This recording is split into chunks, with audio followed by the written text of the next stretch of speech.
Alright guys, I know it's been a minute, and I've been saying that a lot lately, but today we're talking about Assassin's Creed Mirage. And so, it's been kind of a mixed bag with Assassin's Creed Mirage.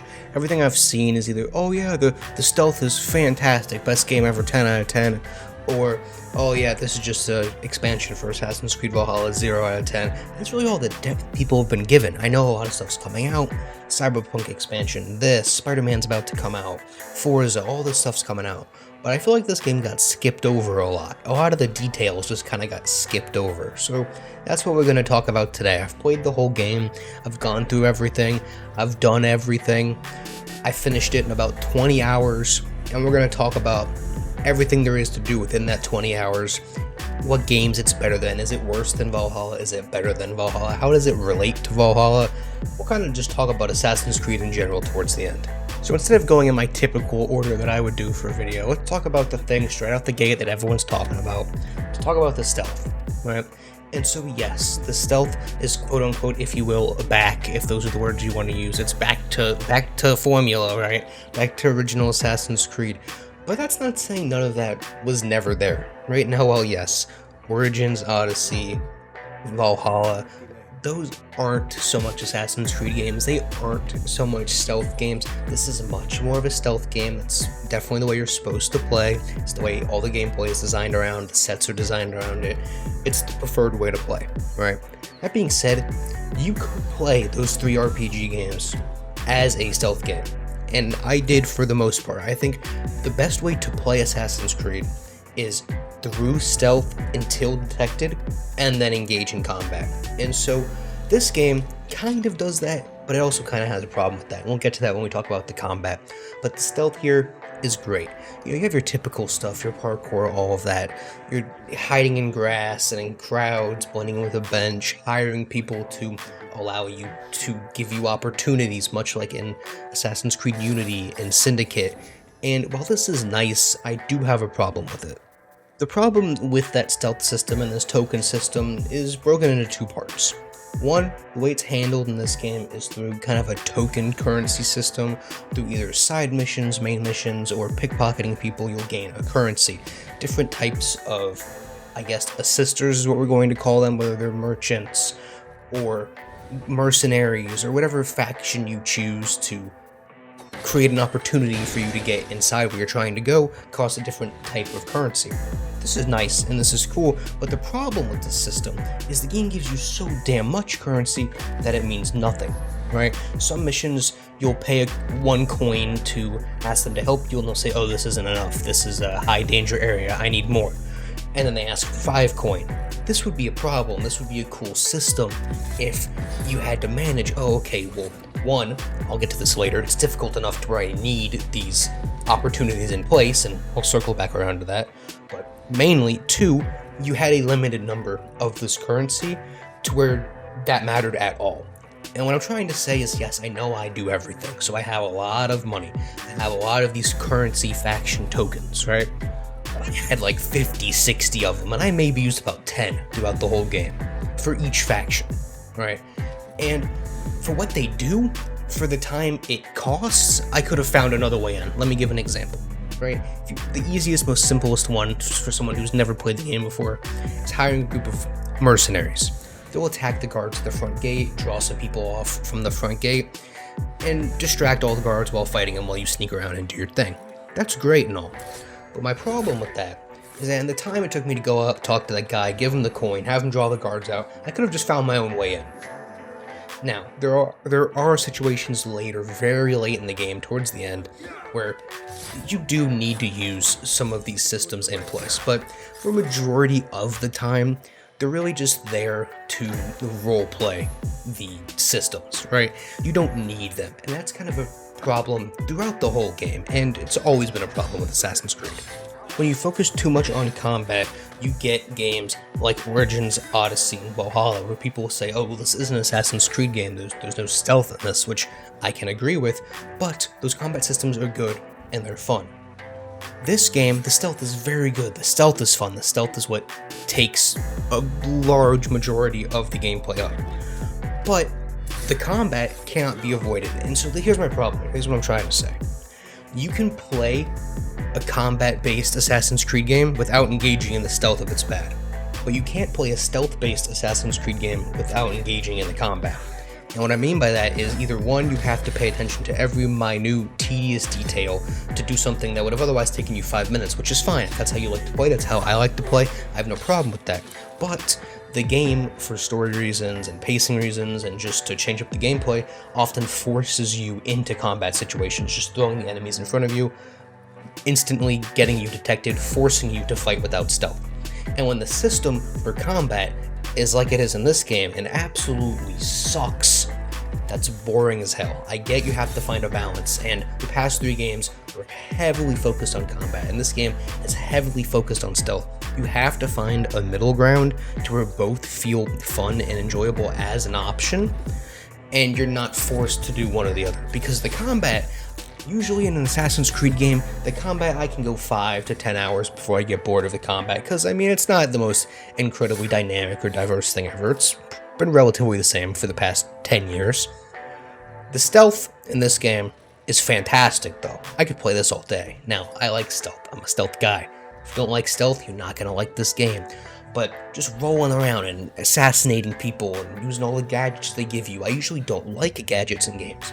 Because this is, like I said, more stealth-based, the gadgets are useful. You have the throwing knife, the blow dart, although I feel those two kind of counteract each other and you don't really need both of them. Noisemakers, all types of proximity mines, all of that good stuff. It's fantastic. You can whistle, it's like you always can, eagle vision, hiding in stuff and pulling the people in once you've assassinated them. If you've played Assassin's Creed, you know how this stealth works. It works very well. And then there's the new teleportability, right? This is controversial. People are like freaking out. Whatever. Like, it's fine. Just don't use it. I used it maybe 6 or 7 times throughout the whole game. It does throw you in scenarios where it'll save you about 10 minutes if you do use it. They clearly want you to use it, but you aren't forced to use it. While we're talking about the gameplay, let's talk more about the second half of Assassin's Creed, and that's the parkour, right? It's as good as it is ever here. I've seen a lot of people saying, oh, it's so fantastic. It's just because of the location change. You've played 3 games over the past, 7, 8 years, however long it's been, where Assassin's Creed is in a very open and vast area, and now we're back to that condensed area, so it feels like every single path you're taking, no matter what you're doing, if it's a main mission, a side mission, or just running around, is this scripted set that you were set on to perfectly interact with each other, and the animations all flow together well and all of that stuff. It's just because it's more condensed. I'm not saying that to take away from the game's parkour overall, but it's not any better or worse than previous games. It's a lot of the same animations, the same stuff, but it's just more condensed and closer together, so it makes you feel faster. Now, that being said, it's still Assassin's Creed parkour. You're still going to jump the wrong way, you're still going to jump off of stuff and kill yourself, you're still going to descend when you mean to go up, you're still going to jump to the wrong thing, get detected, all of that's still going to happen. It's still a problem. A lot of the stuff they showed off, some of the newer systems, like that pole vaulting thing they showed off the trailer, every single trailer, they showed this pole thing where he crosses the river riding across the pole. Other than the scripted sequence within the main mission, where they first show you how to do that, I came across it one other time in my 20 hours. So that could have been increased upon. I like to see new ways to engage with the parkour, like in, Unity, when they added that swinging system that you can turn 90 degrees around the corner. But for the most part, it plays a lot like Valhalla. I know there wasn't a lot of parkour in that game, again, because of the vast open areas, but the parkour that is here, a lot of the animations, a lot of it is copied straight over from Valhalla. And now this was supposed to be an expansion, blah, blah, blah, and we'll talk more about that later, but I just wanted to put that out there. While we're on the topic of the core gameplay, let's go ahead and talk about what you're going to be doing aside from main missions and assassinating people, obviously. So the side content is more broken up into world events, is what I would call it in this game. Each region, if you've played an Assassin's Creed game before, or really any open world Ubisoft game, you know how this works. Every region, which I believe there are 4 or 5 in the game, have a set number of interactables for the player to find, right? You go to your synchronization point, the Eagle Tower, and it gives you the location on the map of most of them, and then some you have to just come across while exploring or using the Eagle. Now, these are things like chest, riddles with treasure maps, outfits, color changes for those outfits, mysterious shards to unlock legendary gear, stuff like that, right? Just your typical stuff, right? Some of it's worth going to, some of it's not. And then the tools you'll unlock just through playing the game and then through the skill tree. Mirage also uses this investigation system, which is much like the previous games. They have a tier list of the types of enemies within the order that you have to hunt down, blah, blah, blah. Once you hunt them all, the game is over. Now, everything is tied through this investigation tree in this game. There is no journal saying you're on this mission or that mission. It's all through this tree, which is confusing at first, but once you understand, it's fine. I have no problem with it. The skill tree, like I was talking about, it's all centered around stealth. Right? There's one where you can roll over heavy enemies, but it's all seeing enemies through walls while crouched. The eagle can see and detect enemies further, having extra tool capacities, pickpocketing easier, being able to assassinate multiple enemies at once. It's all based around stealth. Now, when I switch this over to inventory, it's the exact opposite. So within your inventory, you're going to have a sword, a dagger, and then your talisman, and then your cosmetic stuff, and we'll get to that in a second. So within your inventory, you're going to have a sword and a dagger. These are your main damage outputs, right? Aside from the hidden blade, obviously, which one hits most enemies. So your sword and your dagger, there's about 6 or 7 of each, I believe, if you collect them all, including like the legendary stuff that you find. And I didn't really mess with these much because almost all of the buffs, and this very much both the inventory screen and the way that equipment works, very much like Assassin's Creed Valhalla, copy and pasted. But every single one of both the primary weapons are focused on combat, not stealth, but combat. You know, increased damage after parry, increased damage after dodge, you know, at 50% health to 50% more damage, all of that stuff, which is fine for when those situations where you have to use the combat, but the game doesn't have fun enough combat to where I'm going to be freely engaging in that combat to where I really care about these upgrades. So I really don't even think I upgraded any of the swords or daggers once. They also all have the same animations for the most part, so there's no point in switching out between like multiple different weapon types. That's not here. They're all relatively the same. You can't go between a spear and an axe and a scythe and all of that stuff. It's all the same weapon. And then you move over to the cosmetic half of your inventory, which is your talisman, which I thought would do something, but it's just like a charm that goes on the back of your character. That's it. And again, you can get these through exploring the world, buying them, doing main missions, all of that good stuff. And then what you really care about, the outfits. So they have outfits and costumes, and I don't understand why it's broken down this way, but the way it works is if it's considered an outfit, which again, I think there's about 7 to 9 of these, they have a effect on them. Increase stealth noise, decrease detection time, all of that type of stuff. These are actually useful. And then they have the costumes, which is Altair's outfit, Ezio's outfit, Basim from Valhalla's outfit, and then some that you earn throughout the game, like the Master Assassin outfit. That's what you'll see if you see me playing gameplay from late in the game, which I think was the best outfit in the game. And overall, between these costumes and outfits, there's probably 4 that are decent. I like to stick to the basic white. I'm not trying to run around in all black or green or anything crazy. So if you like to stick to that basic color scheme, there's about 4 that are okay. My problem is, why do you have costumes that you can keep the stats from the outfits and change the costumes, but you can't keep the stats from one outfit and change to another outfit? It doesn't make sense. You already built the systems in place to do it. You just only chose to implement it for like half of the cosmetics. It doesn't make sense to me. Also, I think the talisman should have had some sort of mechanical gameplay component. It would have just been another layer, and again, they're already there. They already made a bunch of them. They could have just added some buffs and debuffs on them to make them feel like they were worth changing out. But aside from exploring the world, collecting gear and armor sets, the main missions, you have side missions, which are called contracts. These aren't great. I talk about in my Valhalla video that how good the side missions are. They're some of the best side missions in a lot of games. I compare them to The Witcher 3 side missions. And the side missions here are awful. Like, there's one good one where the kid wants to do the leap of faith, and you have to, like, just show him how to jump off the tower, and it's funny. but most of them consist of like a guy who can't find his friend's grave, and you have to just go run around in eagle vision and scan the graves, and you come across a group of guards. Stuff like that. There's, I want to say, like 20 of them.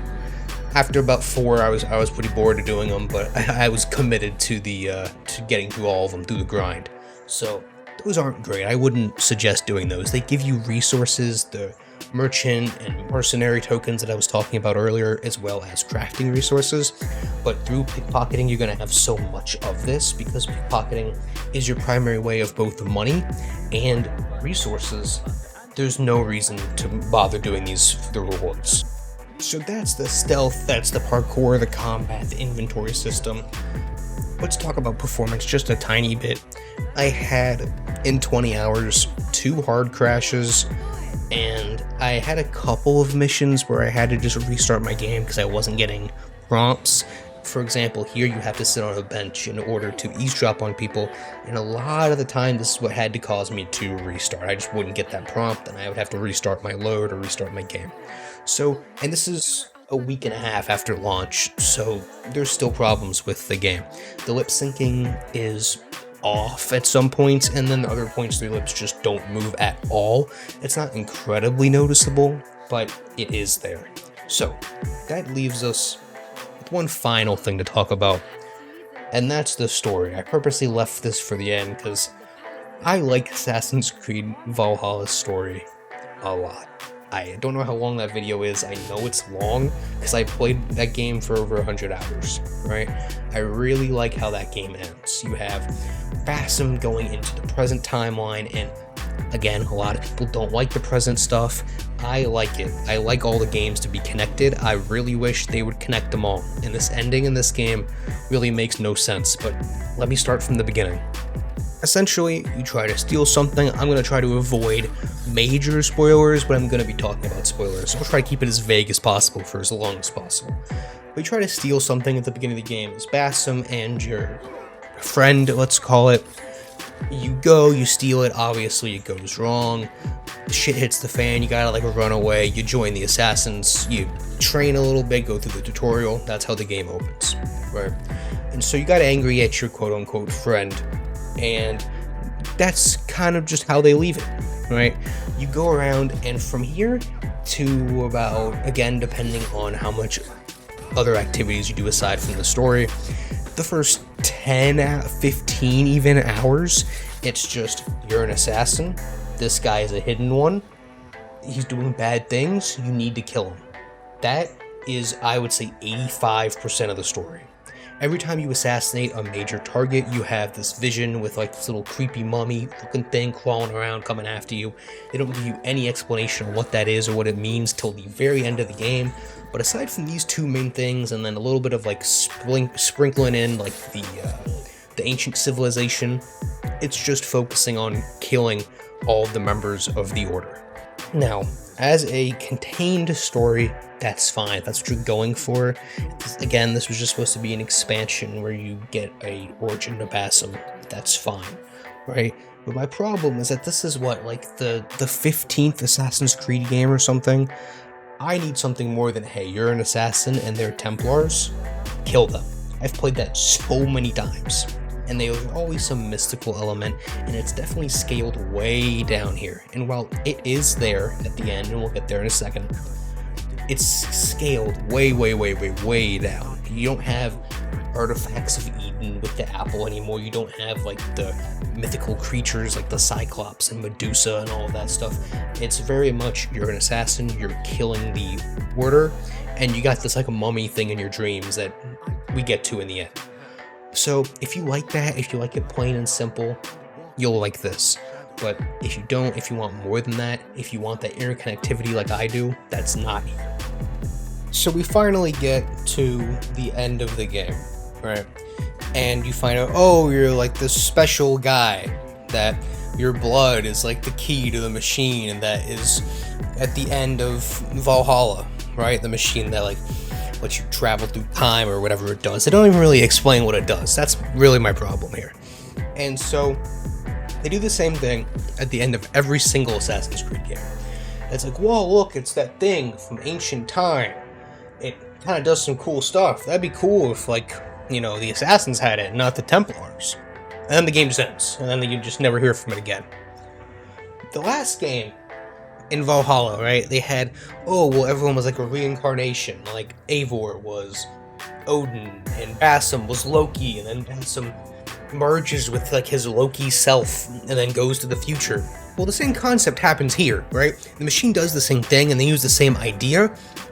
What I don't understand is if the whole premise of this game, right, the whole twist here, is that your friend that was with you the whole time, they pull a Victor Reznov. Like, she's not real, right? It's you from, like, a past life, right? You in, like, the past ancient civilization, and then it's like you're trapped in the machine as ancient civilization Basim, but then you're also, at the same time, playing as Baghdad Basim. So then you end up merging, right? That's how this cutscene and this all plays out. You merge with, like, your ancient civilization self, and then you know everything. You know the history and all of that stuff. But then, this takes place before Valhalla, and Assassin's Creed Valhalla, you go through that whole process, you're like, oh, what's this machine do? I don't know. And then you merge with Loki, I'm pretty sure, and then you go to the present.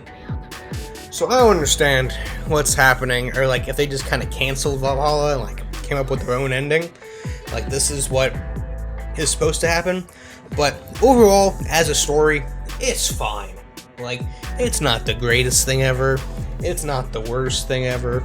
It does what it needs to do, right? It gets you moving and assassinating one person to the next person, and then drops the little, like, ancient civilization lore in there a little bit for you. It doesn't really make a lot of sense, but it's fine. I think the next step in the Assassin's Creed franchise is let's just restart, right? Let's restart everything. Start from zero. Let's take the ancient civilization stuff, the modern day stuff. Let's combine it all. Make a franchise, right? Make it all interconnected. Make everyone descendants of this one person in the future. And then, like, in 7 games, you can play as the one person from the future, and the world is ending, right? And you get to save the world, right? That's where this should go. Naturally, that's where it's been leading up to for, like, the past 15 years. I think that's where we should start developing things. Because, again, a lot of people just want to run around as an assassin and assassinate Templars, which, fine, if that's your thing, go for it. But I want that with a little bit of, like, the mysterious mythical stuff combined with it. What Assassin's Creed has always done well is build a world, right? Put you in a period of time, in a city or a country or a world or whatever it may be, and construct something that's believable and feels like it's time period accurate, combined with the stealth or combat gameplay, right?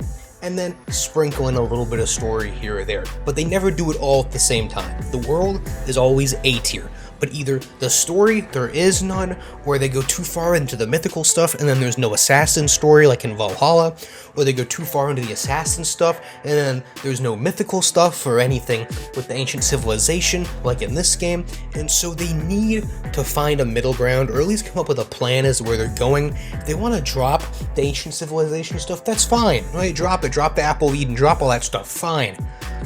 But then you need more of a story than we're good, they're bad, we're killing them. You need something happening, right? So that's just my little rant about the story. Now, I feel like I was mostly negative in this video, but I do not dislike this game, right? The stealth does a lot, right? Because this video is so far after launch, and I've heard it said a million times, and everyone's probably heard it said a million times, I don't feel I need to sit here and talk about the stealth for 25 minutes. There's other things to focus on than that. Yes, it's good. Yes, it does a lot right. It's almost perfect. But there's a lot of other things that make up an Assassin's Creed game than just the stealth, and a lot of those things are done wrong. Is this game worth $50? Absolutely. I think if we're looking at a $70 game, then that would be more questionable. But at $50, and, you know, Black Friday, if you don't have this, is going to be within the next month, and then you got the Christmas sales. This game will go on sale. It's definitely worth it. If you do just story stuff, I've seen 8 to 10 hours. I did everything, and it took me 20 hours. If you're a little bit less efficient, if you're not familiar with the Assassin's Creed formula, I could see it taking longer. Because while yes, it is majorly condensed down from like Valhalla that took me 111 hours, there's still a lot to do. And if you don't know that formula and know, okay, I need to hit the Eagle Tower to unlock all of these things that I can do within the world, and then work from east to west or west to east to do these things in an efficient order, then yes, it will be longer. But looking with the story and some side content, you can expect about 15 hours here. It's a pretty even 10 and 10 split within side content and story. So if I had to give this game a score, and I know I've only scored Assassin's Creed Valhalla, even though I've played every Assassin's Creed game, I've only had the channel around long enough for Valhalla. And so, other than Assassin's Creed Syndicate, every Assassin's Creed game is at least a 6 or higher. I think they're all very good. And so, this sits, I think, perfectly at that 7 range, a 7 out of 10. It's good, it's not perfect, right? The combat's not great, the story's not great, but they build a time period, semi-accurate, lived-in world that feels interesting to be in and feels, from a very limited knowledge perspective, time period accurate, along with the stealth system and all the other things I mentioned in this video. It's a solid game. I don't regret paying $50 for it. Now, is it the best Assassin's Creed game? No. Is it the worst Assassin's Creed game? Absolutely not. But that's just my opinion. There's people giving this 10s, and there's people giving this 0s.